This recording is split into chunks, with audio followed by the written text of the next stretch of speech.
안녕하세요. 2025 SFPC 세종 D 불꽃놀이 자리 배정 문제풀이 영상 시작하도록 하겠습니다. D 0번부터 같이 살펴보도록 하겠습니다. 이 문제 같은 경우에는 이제 1번부터 7번까지 일렬로 된 관람 구역이 있고 구역 번호의 최대 수용 인원 내에서 규칙에 따라서 관람객들의 신청 순서대로 가능한 구역에 모두 배정하고 그리고 최종적으로 배정되지 못한 관람객들의 신청 번호를 공백으로 구분하여 모두 출력하는 문항입니다. 문제에서 제시된 조건을 조금 더 같이 살펴보겠습니다. 일단 이 관람 구역은 일렬로 되어 있다라는 것들이 좀 포인트가 될 수 있고, 그리고 관람객이 내가 원하는 희망 구역 번호와 관람 인원 수, 이 두 가지를 기재해서 신청서를 제출한다는 거, 그리고 한 신청서에 포함된 인원, 즉 한 팀은 반드시 하나의 구역에만 배정이 돼야 된다라는 점, 그리고 각 구역은 당연히 여러 팀을 함께 수용할 수 있다. 대신에 이 최대 수용 인원 범위 내에서라고 볼 수 있습니다. 그리고 이제 이러한 규칙에 따라서 좌석을 쭉 이제 배정하게 되는데, 이 규칙은 뒷페이지에서 조금 더 문제 풀이를 하면서 같이 살펴보도록 하고요. 관람객들의 신청이 아래와 같이 이렇게 신청이 되었을 때 집으로 돌아간 관람객들의 신청 번호를 구하는 문제입니다. 자, 이제는 문제 해결을 위해서 이 배정 시스템 규칙을 조금 더 구체적으로 살펴보도록 할게요. 우선 신청한 구역에 자녀석이 충분하다라고 한다면 당연히 그 자리에 이제 즉시 배정을 하게 되고, 만약에 내가 원하는 구역에 배정될 수 없다, 즉 이제 남은 자녀석이 부족하다라고 하면 이제 인근 구역을 탐색하게 됩니다. 이 인근 구역을 탐색하는 것도 이제 순서를 정해야 하는데, 여기서 조건은 K와 가까운 구역에 먼저 배정하는 것, 그리고 거리가 같다면 구역 번호가 더 작은 곳으로 배정하는 것, 이 두 가지 조건이 있습니다.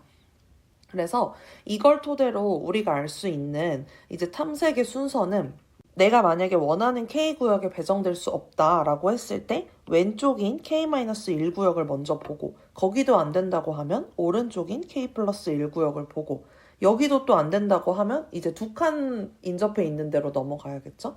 그래서 K-2 구역, K+2 구역 이 순서대로 모두 탐색을 한 이후에 여기에도 배정이 다 안 된다라고 하면 이제 그때는 집으로 귀가하게 되는 형태입니다. 그러면 규칙에 따라서 이 문제를 한번 해결해 보도록 하겠습니다.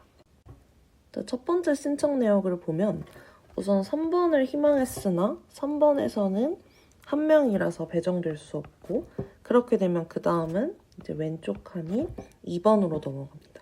2번은 최대 수용 인원이 4명이니까 2명의 관람 인원수는 배정될 수 있어서 실제로 이 사람들은 이제 2번에 배정되게 되고, 수용 인원도 이렇게 2명으로 수정해줍니다. 다음은 이제 4번을 희망했는데 4번에 3명을 희망했으나 여기도 배정이 될 수 없고, 그렇게 되면 3번에 배정될 수 있나 보니 여기도 될 수가 없고, 그리고 5번에 배정될 수 있나 봤더니 5번에는 3명이 가능하네요. 그래서 이 사람들은 5번에 배정이 되고 이는 0명으로 수정해줍니다. 다음은 이제 2번에 4명을 희망했으나 이번에는 이미 2명이 배정된 상태라서 여기는 될 수가 없고, 1번으로 갔더니 1번엔 배정할 수 있어서 이제 1번을 0명으로 바꿔주고 이 사람들은 1번에 배정이 됩니다. 다음은 이제 1번을 희망했는데 1번 같은 경우에는 그 왼쪽에는 더 이상 구역이 없기 때문에 1번을 기준으로 오른쪽 2개인 2번, 3번만 하나씩 확인해주면 되겠죠? 그래서 1번에는 더 이상 배정될 수 없기 때문에 이제 2번에 갔더니 2번은 배정할 수 있어서 이렇게 2번을 한 명으로 줄여주고 2번으로 배정해줍니다. 그리고 이제 다음 번호는 3번에 한 명 희망했는데 3번에 한 명이 바로 있네요. 그래서 바로 3번에 배정해주고 이제 3번은 더 이상 배정할 수 없게 되죠.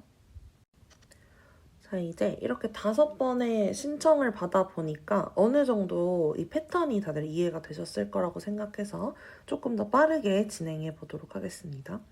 6번 같은 경우에는 이제 1번에 2명을 희망했는데 보면 1번에는 배정될 수 없고 2번에도 1명밖에 안 남아서 배정될 수 없고 3번에도 배정될 수 없습니다. 그래서 지금 최초로 이 친구는 미배정이 나오게 됩니다. 사실 우리가 원래 원하는 건 집으로 돌아간 관람객들의 신청 번호를 구하는 거기 때문에 이제 이거는 우리가 따로 체크를 해두고 추후에 출력할 때 참고하도록 하겠습니다. 보면 7번도 이제 2번, 1번, 3번, 4번에 모두 다 3명을 수용할 수 있는 구역이 없기 때문에 여기도 미배정이 되는 형태입니다. 그리고 8번 같은 경우에도 8번도 1번에서 2명을 희망했는데 1번, 2번, 3번에 2명을 수용할 수 있는 칸이 없기 때문에 여기도 빠르게 미배정 처리를 하겠습니다. 9번은 3번에 1명을 희망했는데 3번은 이미 꽉 차서 들어갈 수가 없고 옆에 2번을 살펴보니 2번에 들어갈 수가 있어서 이제 비로소 2번이 꽉 차게 되고 2번에 배정을 해줍니다. 자, 이제 거의 다 왔죠? 여기서부터는 조금 쉬워집니다. 일단 잘 보면 1번, 2번, 3번이 이제 다 차서 1번을 선택했을 경우에는 무조건 배정이 될 수 없는 형태가 되기 때문에 10번도 당연히 미배정이 되고 11번도 미배정이 되는 이런 형태가 됩니다. 그리고 12번도 한번 보면 지금 3번에 4명을 희망했는데 잘 보면 1, 2, 3, 4, 5번에 남아있는 인원수가 4명이 되는 구역이 없기 때문에 여기도 당연히 미배정이 되는 그런 형태입니다. 다음은 이제 13번, 7번을 처음으로 이제 희망했네요. 7번에는 2명 들어갈 수 있으니까 여기를 4명으로 바꿔주고 7번에 배정해줍니다. 14번도 6번에 2명 희망했으니까 6번에 2명을 넣어주고 한 자리 남은 형태로 6번에 배정해줍니다. 이제 마지막은 5번에 1명을 신청했으니까 5번에는 남은 자리가 없어서 배정할 수 없고 4번에 남은 자리가 있어서 1명을 배정하고 이렇게 최종적으로는 4번에 배정되는 형태가 됩니다. 그럼 이제 여기서 우리가 원했던 건 집으로 돌아간 관람객들의 신청 번호를 구하는 거였으니까 정답은 6, 7, 8, 10, 11, 12 이렇게가 되겠죠? 자, 이제는 D1번 문항으로 넘어가 보겠습니다. 1번 문항 같은 경우에는 앞서 우리가 이제 손으로 풀었던 0번 문항을 이제 코드로 자동화하는 문항이다 라고 볼 수 있고요.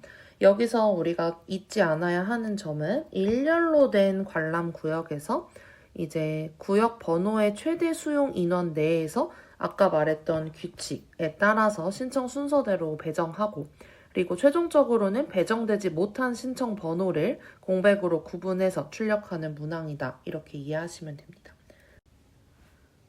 그래서 이제 풀이에 사용된 주요 변수를 한 번 더 살펴보면 N은 총 구역의 수, M은 신청 수, 그리고 C는 구역 번호당 배정 현황을 보여주는 리스트를 의미하고요. fail 같은 경우에는 이제 배정되지 못해서 집으로 돌아간 관람객의 신청 번호를 저장하는 리스트다라고 볼 수 있습니다. 그리고 S와 P는 관람객들이 신청할 때 사용하는 희망 구역 번호 그리고 관람 인원 수를 의미합니다. 그러면 코드의 입력 부분부터 하나씩 살펴보도록 할게요. 입력 설명을 잘 보면 일단 총 구역수와 신청수가 공백으로 구분돼서 이제 입력이 된다라고 해서 N과 M을 처음 입력 처리를 해뒀고 그리고 각 구역의 최대 수용 인원을 이제 C라는 리스트 형태로 이제 입력을 받게끔 해뒀습니다. 그리고 이제 셋째 줄부터는 M개의 줄에 걸쳐서 관람객들이 신청한 구역 번호와 인원수가 주어진다고 해서 이렇게 N번 반복되는 포문 안에서 S와 P를 입력받을 수 있도록 구성하였습니다. 다음은 이제 이 자리 배정 알고리즘에 따라서 이제 구현된 코드를 한번 같이 살펴보도록 하겠습니다. 그래서 앞서 봤던 입력에서 봤던 것처럼 신청값을 입력받고 그 뒤에 이제 S는 S-1 이런 코드가 삽입이 되어 있는데 이건 이제 구역이 1번부터라고 우리가 문제상에서는 나와 있지만 실제로 저장되는 리스트는 0번부터 시작하기 때문에 리스트 인덱스를 하나 조정해주는 코드를 넣었고요. 그리고 그 뒤에는 이제 신청한 구역의 자녀석이 충분하다 하면 즉시 배정하고 이제 그 값만큼 실제 배정될 수 있는 인원을 이렇게 줄이는 형태로 코드를 작성했습니다.